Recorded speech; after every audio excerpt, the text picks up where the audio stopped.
Huh? Answers a lot of questions. Why?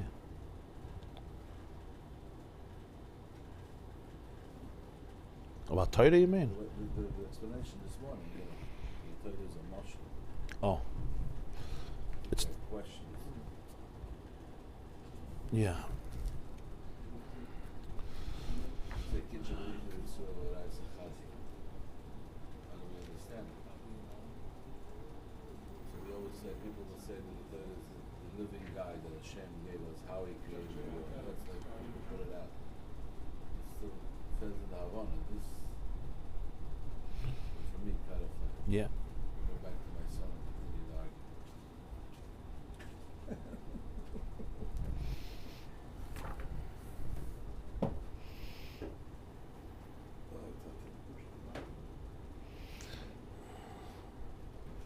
It's the daf men erst shuvetan.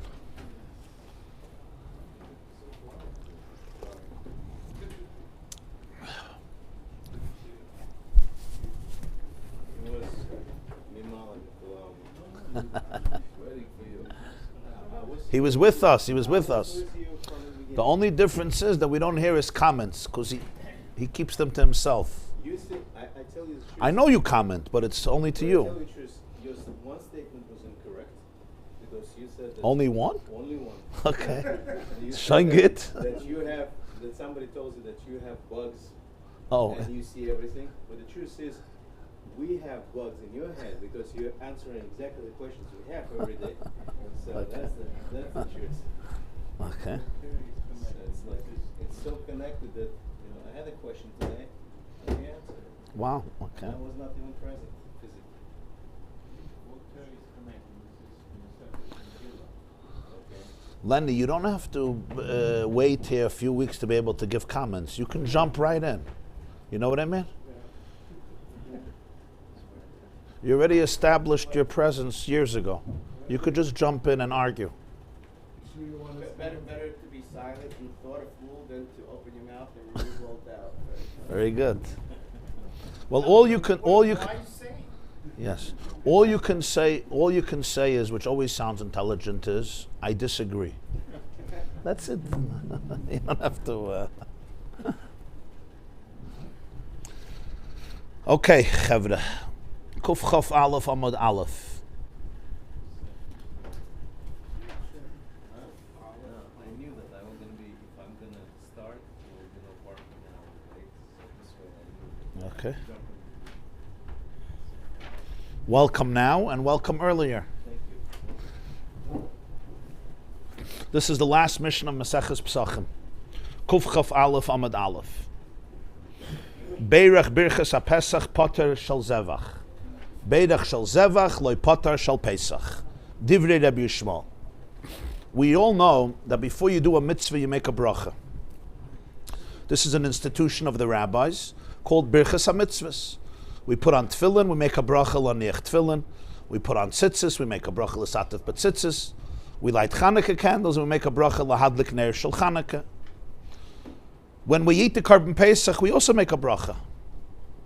Before a Jew ate the Korban Pesach by the Seder, he had to make a bracha because he's doing a mitzvah. There's a mitzvah to eat the Korban Pesach. What was the bracha? Obviously now we don't have the bracha, but the bracha was Baruch Atah Hashem Elokeinu melech haolam asher kedeshanu b'mitzvosav v'tzivanu lechel haPesach, to eat the Pesach. Today we make a bracha on matzah. We make a bracha on mar, al achilas matzah, al achilas mar. We obviously don't make a bracha lechel haPesach. We don't have a Korban Pesach, but there's a bracha we make before Pesach. Now there was something else.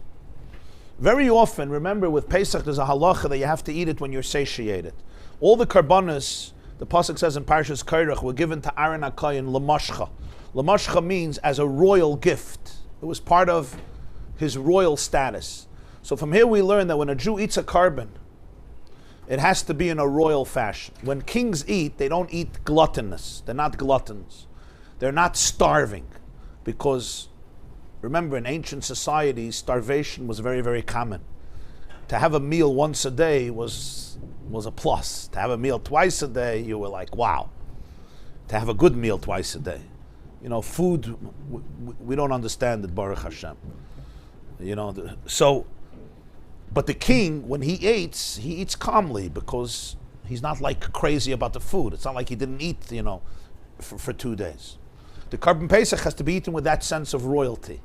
If you come into the Seder starving and you eat the Korban Pesach, it's not eaten in that way. It's eaten just to calm your hunger pangs. That's not called royal eating. Royal eating is al hasoiva. So they would bring a Korban Chagiga on the 14th day of Pesach and eat the Chagiga as the main meat for people to eat. Because if you have a small lamb and you have 40 people in the Seder, right, everybody might get a little kazayas. That's not going to be very satiating. It's going to be a little piece of meat. Maybe you'll get 2 kazayas, maybe you get 3 kazayas.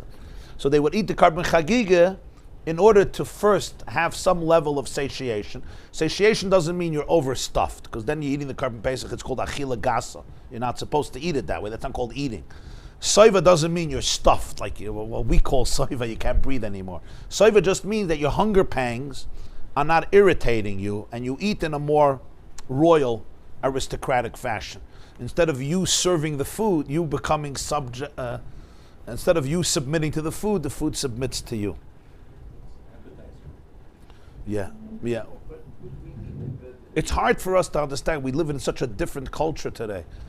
I mean, thank God in our countries there's such a surplus of food, and there's no such a thing. In the middle of the day you get an apple, and you get a granola bar, and you take a coffee, you take a tea, you take a fruit, and you take a snack. The pantry is right there, the refrigerator is right there, and if not, the restaurant is 2 blocks away, and if not, you call them, and they're there in 10 minutes with the sushi. I mean, with the whole concept, is hard for us to understand. By Chazal, there was 1 meal a day, 2 meals a day, and that was it. That was it. At best, there were 2 meals a day, and that was it. You finished eating, and for 6-7 hours you didn't eat, and that's in the best case scenario, meaning a person who had food and was taken care of and so forth. Is the Rashi saying over there in the Mishnah that the bracha is going on 3 things? No, so Rashi says birchas haPesach al achilas psachim v'al shal zevach chagigas arba asar u'mevarchen al achilas shlamim. When we would eat the chagiga, you would also make a bracha. Each had its own bracha. Yeah. If you take a look in the Rashbam, Birchas HaPesach or Birchas HaZevach Mefurish B'Toysefta, Eze Birchas HaPesach, Baruch Atah Hashem Elokeinu Melech Haolam Asher Nishanu B'Tzivanu Tzivanu Lechel HaPesach. Eze Birchas HaZevach, Baruch Atah Hashem Elokeinu Melech Haolam Asher Nishanu B'Tzivanu Lechel HaZevach, to eat the sacrifice. V'hai Zevach Hainu Chagigas Yudalid Haba Im HaPesach. The Korban Chagiga on Erev Pesach, they would bring with the Korban Pesach to have more meat for the family. It's basically like today, you may buy extra meat for the family. You're not only going to buy one piece of meat, you're going to buy extra meat. So then they brought it as a korban. Or everybody would come to the Beis HaMikdash for Pesach, because Aliyah L'Regel and for Korban Pesach. So if you had any contributions or pledges that you had from previous, let's say from a few months ago, you brought it, because you couldn't make a trip to Yerushalayim whenever you wanted. People had their occupations, and you would be at Makriv, and then you would eat it on the night of Pesach. So that's the Korban Pesach, which had its own bracha, and the Korban Chagiga, which had its own bracha, or the Nedarim and Nedavos, which had its own bracha. It's interesting, Rashi has the bracha al achilas shlamim. The Rashbam has the bracha al achilas hazevach. Just a little discrepancy of what the bracha was. Of course, today we don't have any of these brachas.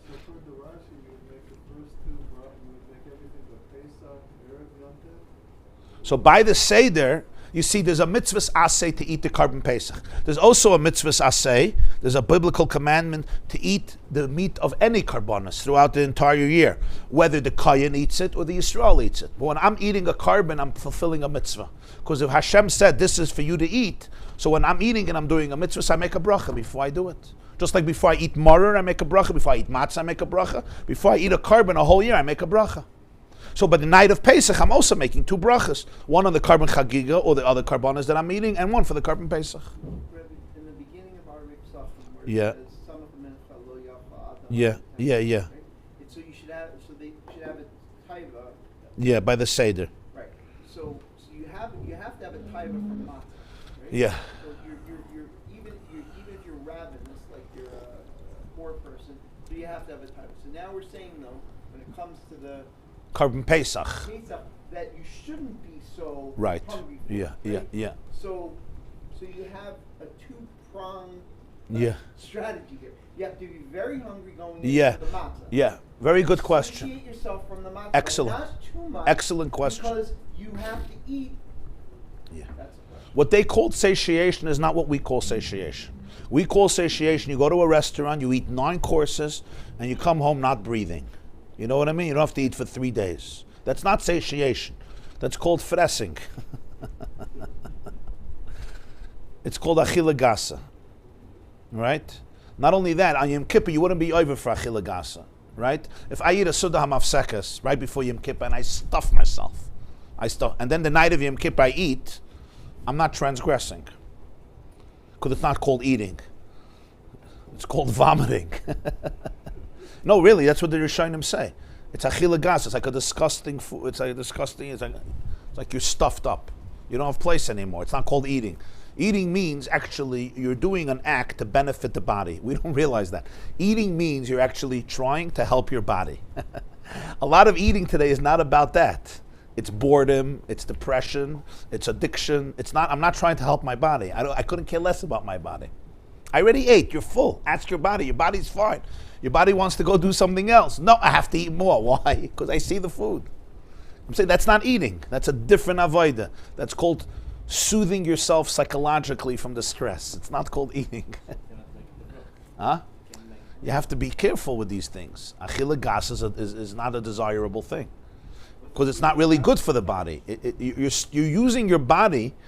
The body is a very precious machine. Like, you have to treat it with sensitivity. It's the most precious machine in the world. So isn't it a bit of harama for us today when we say we're eating with any kind of teyavim when it comes to the afikomen? The afikomen is very hard to eat with teyavim. I mean, But we're supposed to. well, it's more the matzah in the beginning of the Seder. That you can have teyavim. So That's where. Arvi Psachim, Sam- Yeah, but that's for the matzah, for the mitzvah of matzah. Right, but I'm saying, so the Korban Pesach, right? First of all, with the shiurim we have, so you're probably full right after the matzah anyway, because you're eating a lot of matzah. So you have to have teyavim for the Korban Pesach. You're not eating so much matzah. Kazayas is the size of a volume. Okay, but I'm saying people are machmir, let's say, right? So Okay, they're machmir, so they're machmir. But I'm saying you have to realize that kazayas is not so much. okay, so fine. So, but having it okay, so but for sure that any kind of do you need to have a teyavim for the afikomen? I never saw that. For So the it's okay that it's a shtickle. I mean, chas v'shalom, I don't. no, it shouldn't be. Well, But the mice it is. okay, so that's I mean, like everything in the world. I okay, mean, but I'm you have saying- to be disciplined. Okay, so the Korban Pesach is only a kazayas, right? You yoitza with a kazayas. You can eat as much as you want. Listen, if you're having a seder with 2 people, then you don't have to bring a carbon chagiga because you're going to have enough meat with the carbon pesach. But if you bring a carbon chagiga, which that you often brought, you had a special bracha for the carbon chagiga. So where in the seder did you actually eat the kazayas of the Korban Pesach? At the end of Shulchan Aruch, where we do the afikomen. Oh, so that's another problem. So you've eaten real food before the Korban Pesach. Yeah, but what does real food mean? You're thinking about Right. New York 2019. Maybe it's a little. Okay. So a small Shulchan Aruch, and then. Yeah, you know, the Magen Avram says that it's a mitzvah Erev Shabbos to be toyim mikol tafshel v'tafshel. Toyameh chaim zachu, you should go in Erev Shabbos, be toyim mikol tafshel. Yeah? So they have today by Shabbatons, it's called Toyameh room. You ever saw? It's called, Toyameh. Yeah? You go into a Toyameh room, and there's more food there. Not only then you'll have a whole Shabbos, then you probably will have a whole year. Okay, that Toyameh room. So I told the guy, it's before Shabbos. Why are you stuffing people up? The whole meal is going to be this. He says, there's a din, you have to be time from every tafshel. So let me say what Magen Avram's house looked like. He went into the kitchen. There were 2 tafshilim. There was a little piece of fish for 10 people. And there was a little, I don't know, something else that he can afford. So he said, you should be time, they call tafshel v'tafshel. You understand? It was around 3 bites. 3 bites. Understand? You come in this Tayam, every conceivable type of kugel that was invented in history, every conceivable type of sushi, every conceivable type of spare ribs. Now, I'm happy when Jews have a lot of food and enjoy it. You know, we suffered enough starvation in our history. I have no issues, and I have a liking to food as well, unfortunately. But you have to understand the proportions. You know, the Magen Avram said every tafshil. You know how many tafshilim he had? If he had 2 tafshilim, he's lucky. Maybe 3. I don't know. How do you touch a food gasa? Literally, coarse eating. Coarse eating. Gluttonous? Gas is coarse. It's coarse. There's 2 levels. There's what the Rav said before, where you're so stuffed that you can't possibly eat anything more, even if they get forced. That you're not high on Yom Kippur to eat that. Because you're stuffed. Which is, you're so stuffed, but if you could eat a little bit more. Right? If they serve ice cream, there's space. Yeah. Yeah. That's a lower level of achila gas. Yeah. So here we have an interesting machlokes. If somebody made a bracha on the Pesach, you exempt the bracha on the Zevach. You don't have to make a second bracha on the Chagiga. But if you made a bracha on the Chagiga, you don't have to make a bracha on the Pesach. Divrei Rabbi Yishmael, these are the words of Rabbi Yishmael. Another Rabbi Yishmael holds this. If I make first a bracha on the Karban Pesach, I'm good. I exempt afterwards myself from the bracha on the any other karbanas. But what if it's the other way around? What if I make a bracha lechel hazevach? I did not exempt myself from the bracha on the Pesach, and I have to make a separate bracha on the Karban Pesach. Now here you might ask a question, why would you make a bracha on the Pesach before the Zevach? The whole point of the Zevach is to eat the Karban Pesach when you're more satiated. So by definition, you're always making a bracha on the Zevach before the Pesach. So what's this idea that if you make on the Pesach, you point to the Zevach? L'cha'ira, right? You always eat the Zevach before the Pesach. So he starts off, Beirach Birchas HaPesach Pater Shel Zevach. But that means you're eating the Pesach before the Zevach, so you make a bracha on the Pesach, but you would defeat the purpose. L'cha'ira. So it's hard to understand why is the Mishnah talking about this case that you make a bracha on the Karban Pesach, and then you don't have to make a bracha on the other Chagiga. You're eating the Chagiga first, because the Karban Pesach you eat at the end of the Seder. Maybe he forgot, maybe they brought in the wrong order. So it could be he forgot, or they brought in the wrong order. But the Tzlach explains that very often they would eat the Pesach with an interval. They would eat the Pesach twice in the Seder. In other words, in the beginning of the meal, after the matzah and the maror, with Shulchan Aruch, you often ate the Karban Pesach, if they had a lot, and then you would eat a kazayis at the end of the meal. So there were times that you can eat the Karban Pesach also in the beginning of the meal, and then at the end, after the last kazayis, you wouldn't eat anything afterwards, because ein maftirin achar Pesach hafikaiman. So we know that after the Pesach you didn't eat anything. So it's not pshat you ate the whole Karban Pesach in the beginning and that was it, because then afterwards you wouldn't eat the Zevach. It means that for whatever reason there was a part of the Karban Pesach that was eaten in the beginning, and therefore you make a bracha and then you eat the Zevach without a bracha. Okay. Says the Mishnah Vayit, Rabbi Akiva says, Lo yizu peterezu v'lo yizu peterezu. Sorry. This bracha will not exempt this one, and this bracha will not exempt this one. In other words, the Pesach cannot include the Zevach, and the Zevach cannot include the Pesach. You always have to make 2 separate brachas, one for Pesach, one for Chagiga. That's the final machlokes of Pesachim between Rabbi Yishmael and Rabbi Akiva. Says the Gemara, Lechel HaPesach, Asher Gedeshanu M'Tzoysev V'Tzivanu Lechel HaPesach, and Asher Gedeshanu M'Tzoysev V'Tzivanu Lechel HaZevach. That's what the Rashbam says are the 2 brachas. Baruch Atah Hashem, Elokeinu Melech Haolam, Asher Gedeshanu M'Tzoysev V'Tzivanu Lechel HaZevach or Lechel HaPesach. Rashi says Lechel Shlamim. Just a little discrepancy. Rashi says actually Alachilas Shlamim. Alachilas Shlamim. Says the Gemara, Kshatim Tzeloimar. Kshatim Tzeloimar means when you'll examine the depth of what they're saying, you'll realize. How does he translate Kshatim Tzeloimar? Upon careful analysis, you will conclude. Okay, not bad. Upon careful analysis, you will conclude. In other words, Kshatim Tzeloimar, when you'll search, when you'll analyze Loimar, then you'll be able to realize and to see that there's something behind this argument. And here we come to an interesting idea. Why would they argue about this? There's no argument stam. There's arguments that are rooted in deeper perspectives, always.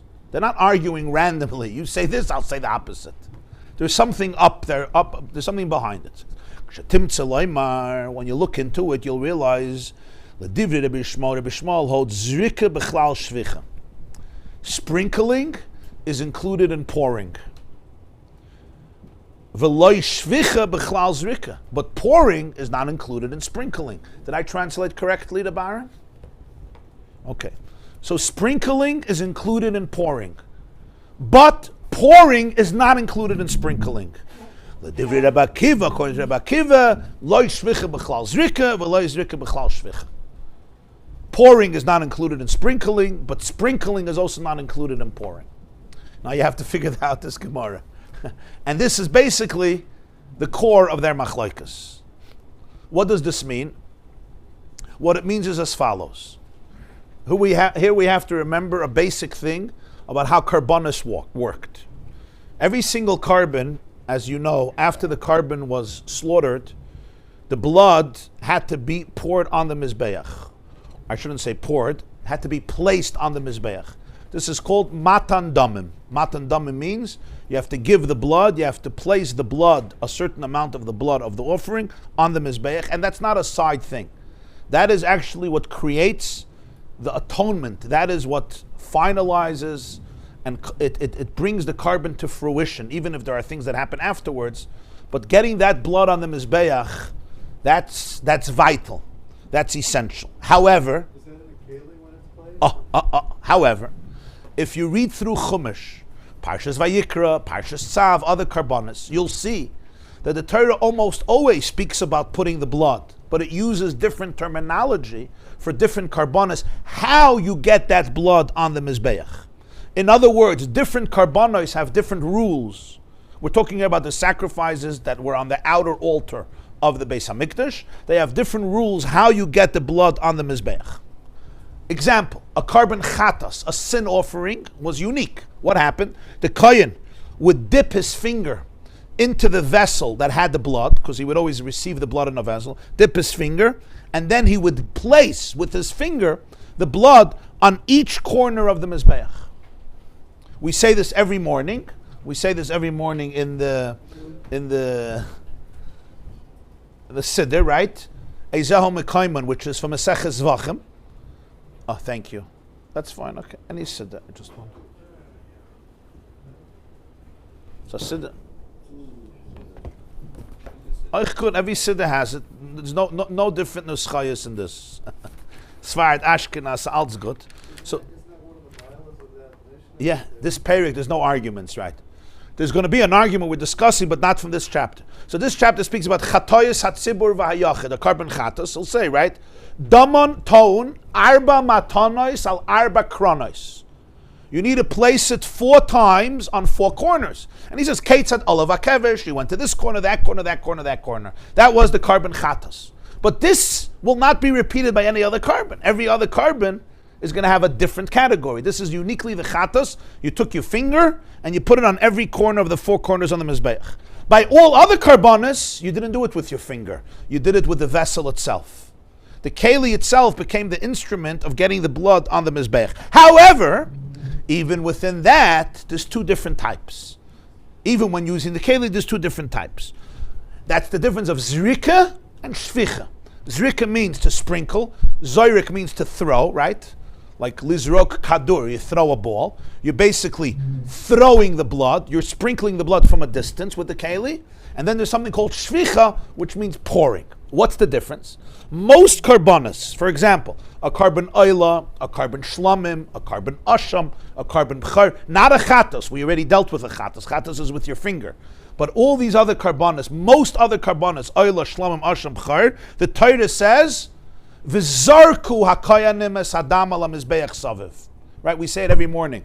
V'shachat oisi al yerech mizbeach tzafayna l'fnei Hashem. Right, remember? V'zarku b'nei Aaron hakayanim es adam ala mizbeach saviv. That's a carbon oila, carbon tamid. The Kohanim would throw the blood on the mizbeach around. What does it mean around? How do you throw? So that's why if you'll come back to our Mishnah that we say every morning, let me read. Ha'oila kodesh kadashim damaton shtei matonois shehein arba. It's 2 placements that are really 4. Basically with the keli, you threw the blood on a corner, but the corner you tried to get both angles, because every corner connects two angles, two sides, and then you did it on the other corner. So shtei matanos, only 2 times that you threw the blood, but you're covering the 2 corners. That's called saviv. In other words, you get all the 4 sides. So that's called zrika. Basically, you take the vessel and from a distance, you throw the blood from the keli, and obviously you're not going to get it exactly in the same position every time. It's impossible, but you know that the kohen knew exactly where he had to do it, and it was fine. However, there was another type of carbon, which is basically the carbon Pesach, and the Meiser Behema carbon.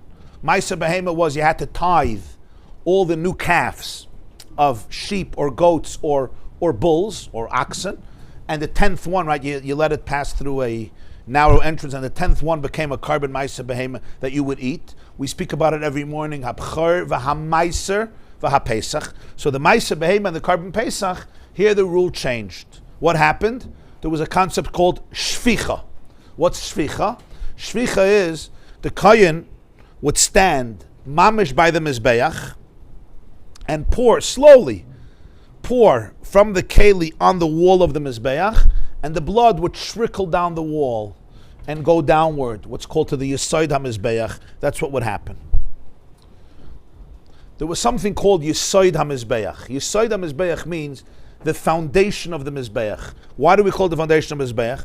On the bottom of the Mizbeach, close to the bottom, there was a ledge. The ledge was protruded, it came out. It was the height of an amma and the width of an amma. The Yesod, the height of an amma, and it was the width of an amma. An amma, right, is basically around 1.5 feet or 2 feet. That was the width. The Yesod, the ledge, didn't go around the Mizbeach from all sides. It was on the western side of the Mizbeach, the whole western side, and on the northern side of the Mizbeach. On east and south, the Yesod only went for 1 amma, for around 2 feet. But Ma'ariv, the western side of the Mizbeach, if this is the Mizbeach, right, and this is Mizrach, and this is Ma'ariv, and this is Durham, and this is Safon. This is east, this is west, this is south, this is north. So the ledge came out on this side completely, right? Also on this side, Ma'ariv. However, when you had Mizrach and Durham, it was only 1 amma, the side. So basically, you'll see, take for example, the words, okay?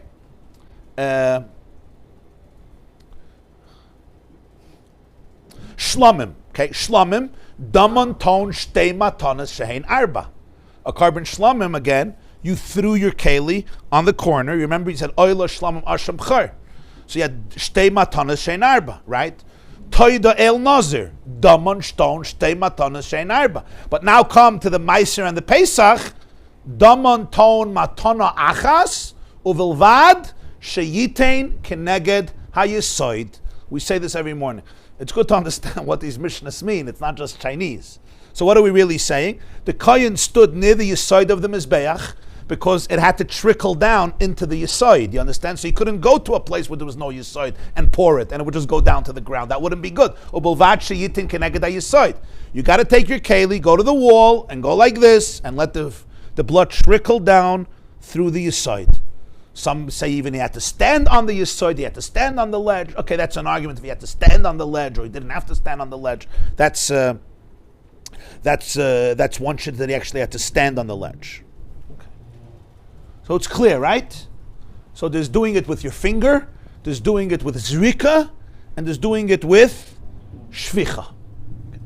Comes the Gemara and tells us that Rabbi Shmuel holds that zrika bechlal shvicha ve'ein shvicha bechlal zrika, meaning that shvicha encompasses zrika, but zrika doesn't encompass shvicha. Shvicha is like an umbrella. Shvicha encompasses everything. Pouring the blood with the keli is more inclusive than zrika.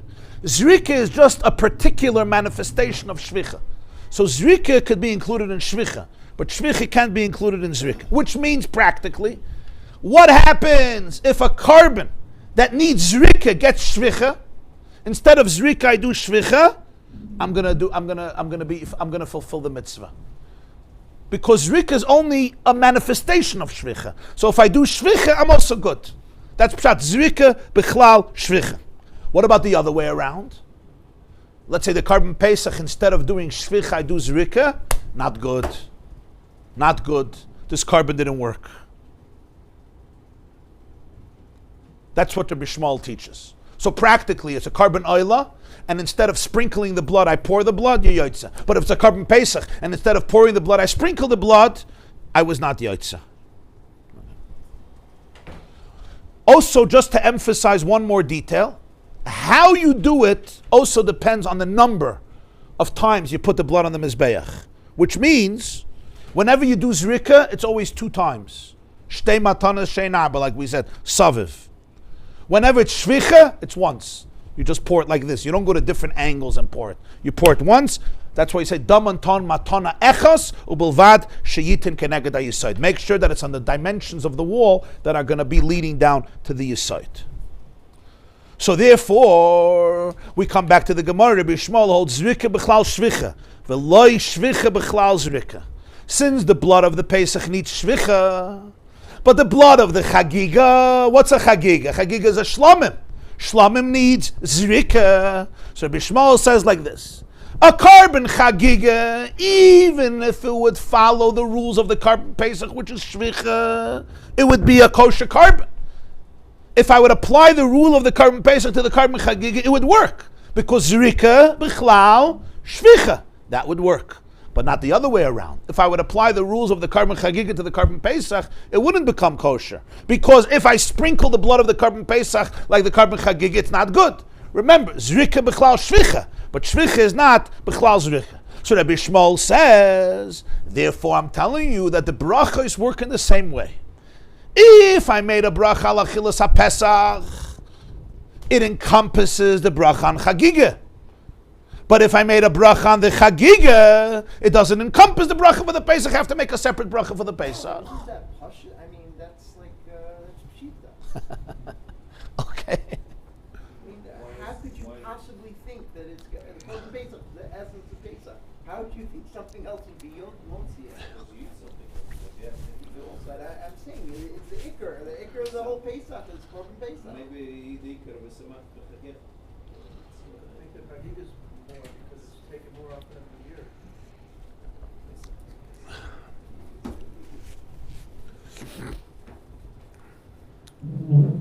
We have brachos miuchados for everything, right? But for the ikr of Pesach, okay, could say. I'm going to get to your question in a moment. Okay. So that's the shitta of Rabbi Shmuel. That's the shitta of Rabbi Shmuel.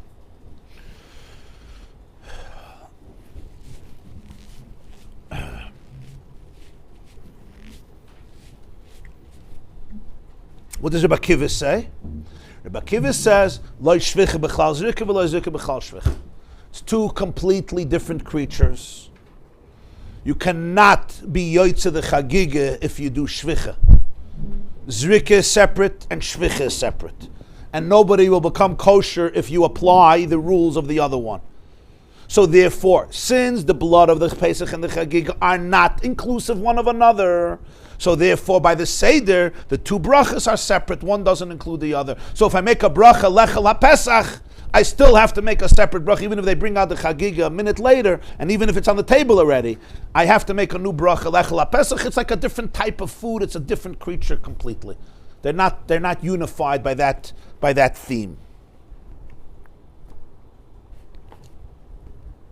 Let's take a look in the Rashbam, who makes a lot of clarifications here to be a little more clear about this. Okay? Hachi garsinon lekashatim tzaloyma ledivrei Rabbi Shmuel zrika b'chlal shvicha v'lo shvicha b'chlal zrika. Says the Rashbam, b'mesechta zvachim b'peirik beis Shammai, in Masechta Zvachim Perek Beis Shammai Daf Lamed Zayin Shaminin Leila Rabbi Shmuel, we learn that Rabbi Shmuel holds the Amar, the Pesach b'shvicha v'loy b'zrika. Pesach must be shvicha and not zrika. Okay, here is the issue. Most karbanas, the Torah says clearly what you have to do. With a chatas, the Torah says you do it with your finger on the 4 corners. With an oilo, with a shlamim, the Torah says v'zarku, you do it around the 2 corners, the 2 corners with 4 angles. It's clear. The problem is there's 2 karbanas. The Torah does not say what to do. Only 2: Maisa Behema and Karban Pesach. Torah says you have to offer the Pesach. It doesn't tell me what to do with the blood. So we're stuck now. We don't know what to do. All other karbanos, the Torah says clearly what to do. Whenever you see the Chumash will bring a carbon, there will be the rule, what do you do with the blood? And it's very important because that's how this carbon becomes a carbon.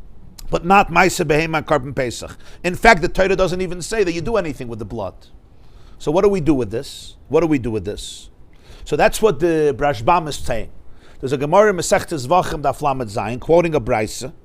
There's a very interesting pasuk in Dvarim.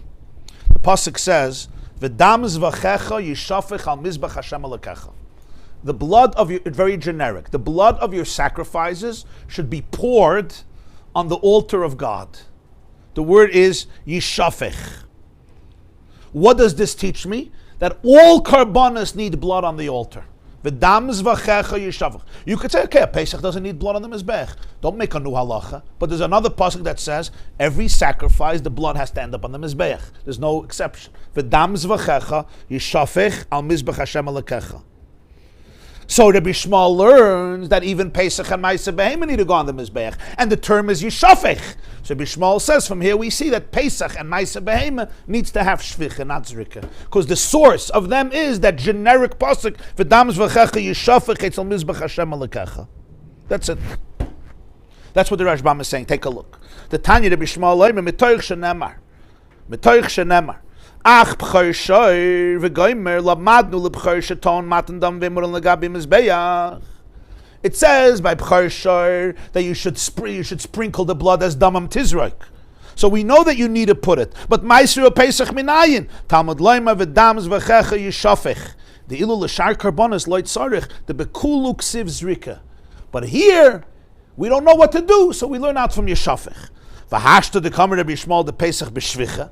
Uv'shamid lebe masnisin the amar beberchas ha-pesach u'niftem beberchas ha-zevach ve'enoi niftem mishal pesach beberchas ha-zevach. We see an interesting thing.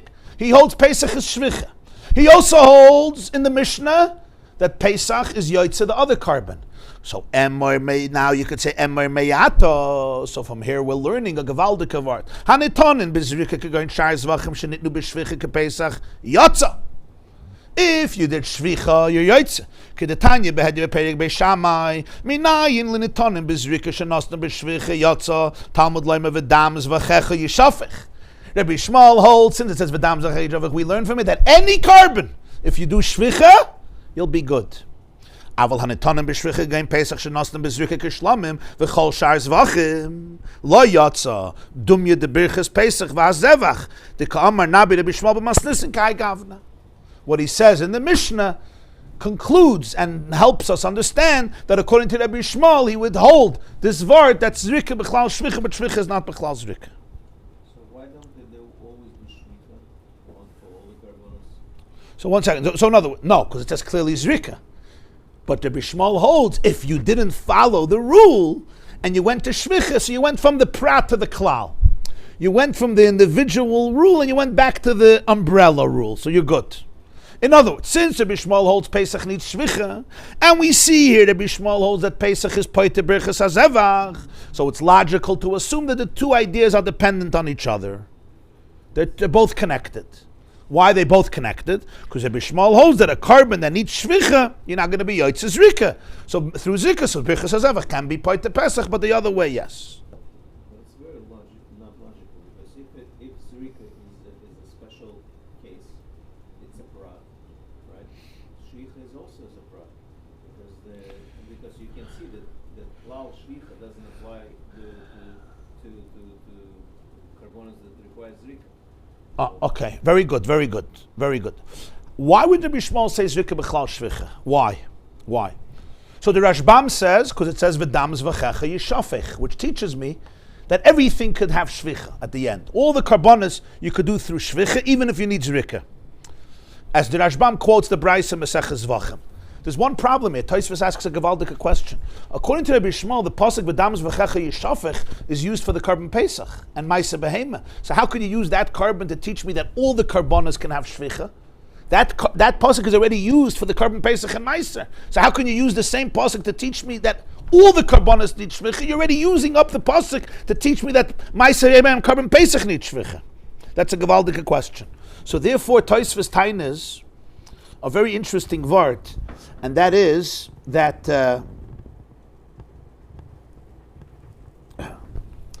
Rabbi Shmuel is just using logic. Rabbi Shmuel's word is not a pasuk, it's a svara. Why?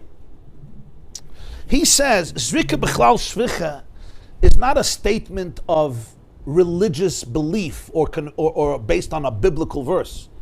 It's based on the very physical concept. Because what happens by Zrika, what happens by shvicha?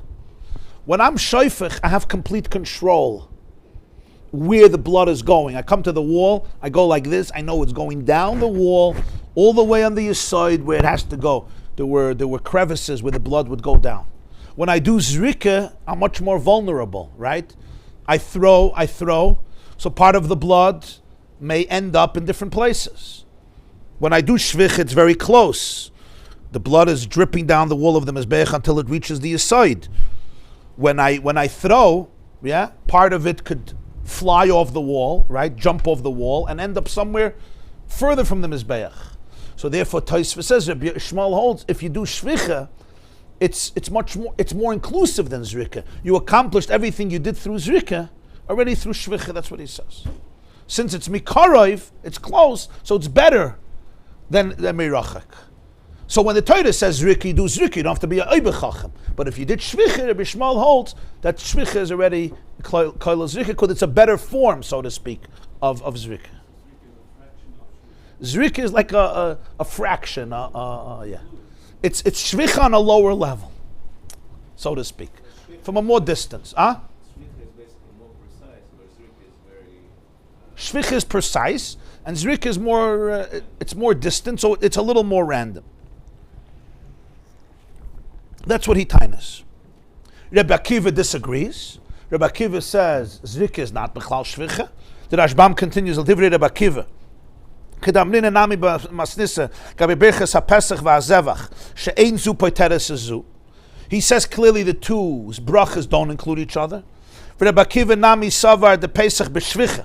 Rabbi Akiva also holds pesach as b'shvicha. The loy ashkechan tana the amma b'zrika elul Rabbi Yossi Aglili b'peirik tamid nishchet. The only one who holds that Pesach is Zrika is Rabbi Yossi Aglili, who says the nafkale me as damam tizrik al mizbeach de b'chayr as damay loynem el damam limud al b'chayr ma'aser Pesach shatun in Zrika. There's one Tana Rabbi Yossi Aglili who holds that what? That even the carbon Pesach needs Zrika because he holds b'chayr ma'aser Pesach are all included in the damam, and that's why everything needs Zrika, but nobody else holds that. And even he holds that it's matana echas. Even Rabbi Yossi Aglili holds you have to sprinkle it from far, but only one matana keneged yisoid meirachik. V'loik is rikas shar karbonas shein shtei matanas shein arba umikroi mafeklu b'mesechtes vachim b'perik ezel mekayman midiksiv saviv ba'oila saviv b'chata saviv ba'asham the shalosh suv mabayim kechad ein melamdin.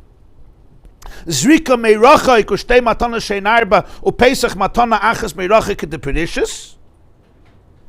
Rabbi Yossi Aglili disagrees. He holds that Pesach is also Zrika, but everyone holds it's only one matana, because that you learn from the Psukim. By Oila, by Shlamim, by Asham, it says Saviv, which means two matanas. You have to have all four sides.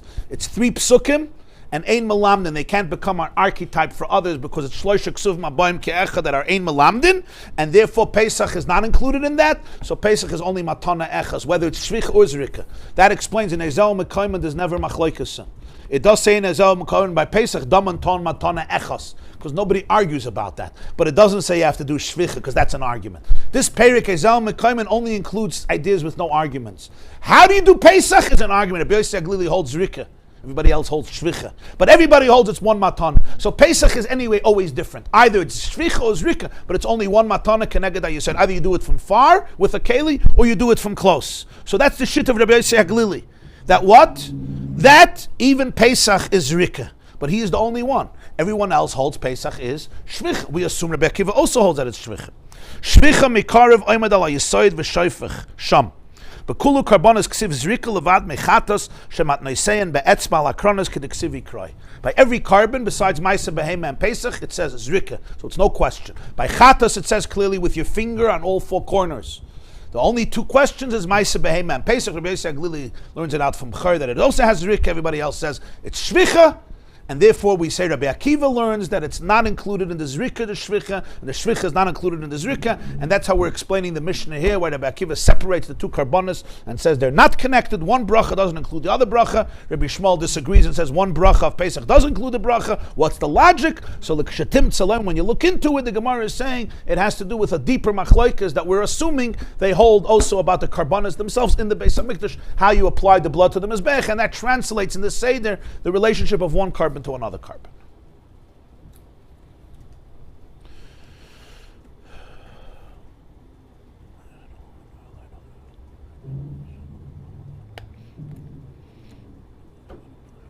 So again, I had a question before about how it is applied. Like when it was saying, Zrika could be both, could be fingers, or it could be throwing, depending on what the korban is and how it's applied to. It's a din of the application. Yeah. And then the other one we had was Shvika, which is pouring. Yeah. So there's just Zrika and Shvika, but the Zrika has two methods by which it could be accomplished depending on what korban it's identified with. Yeah. Is that correct? Yeah. Yeah. Yeah. Also, the korban Yom Kippur, I think he did Oh, seven. oh. It's a whole different thing. That's a whole different category. That's why if I mentioned that we're talking about karbonos on the outer altar. On the outer altar, yeah. The beginning of Ezel Mekayman speaks about different karbonos. Par v'sar shel Yom HaKippurim. On Yom Kippur, there was an ox and a bull that was shechted, but where did they bring the blood? Into the Holy of Holies. That's where they sprinkled, and they sprinkled it in the inner Mizbeach. That's a whole different area, right? That's a whole different area. That's a whole different realm. Here we're talking about the blood of animals that was brought on the outer altar. You'll see the first two Mishnahs of Ezel Mekayman deal with the inner altar. That's not our Gemara. We're talking here about from Mishnah Gimel, from the Chattas. If you'll go through Ezel Mekayman every day, and you translate the words to yourself, you'll see it's very clear there. Everything is very clear. Where you did, what you did. All those things that are not arguable. I just want to finish off with this. This is what makes this sugya even more juicy. And that is when you open up a Rambam, Hilchas Chametz Matzah, the Rambam paskins, like Rabbi Akiva, that if you make a bracha on the Karban Pesach, you can't be Yotzeh, the Karban Chagig, you have to make a separate bracha. Because generally the halacha is like Rabbi Akiva when he argues with a colleague. Halacha Rabbi Akiva, generally, in most cases, so he paskins like Rabbi Akiva. You would now expect that the Rambam in Karbonis, Hilchas Psulei HaMukdoshin, would follow the view of Rabbi Akiva. And yet, the Rambam in Hilchas Psulei HaMukdoshin says that any carbon that needs sprinkling, if you poured it, it's fine. So we have a very big problem, because the Rambam chooses Rabbi Akiva when it comes to the bracha, but he chooses Rabbi Shmuel when it comes to Shvich and Zrika. How can the Rambam do this when the Gemara clearly says that these two halachas are dependent on each other? The Rambam plucks one, separates it from the other, and does the opposite halacha. In Hilchos Psulei HaMukdoshin, he paskins that Zrika b'chlal shvicha. That means if I take my carbon shlamim and I pour it on the mizbeach am yotzeh, but not shvicha b'chlal zrika, just like Rabbi Shmuel. And yet, when it comes to the brachas, he says Berachas HaPesach is not poiter shel zevach. And the Lechem Mishnah asks this question, and he says, "V'zu kashi chazakehi." This is a serious question. How can the Rambam literally divide these two when the Gemara clearly says that they're separate? We'll address it tomorrow, Bli Neder, and I hope Be'ezer Hashem, Bli Neder, that tomorrow we could finish. I don't know, Siyum yet, but one level of Siyum.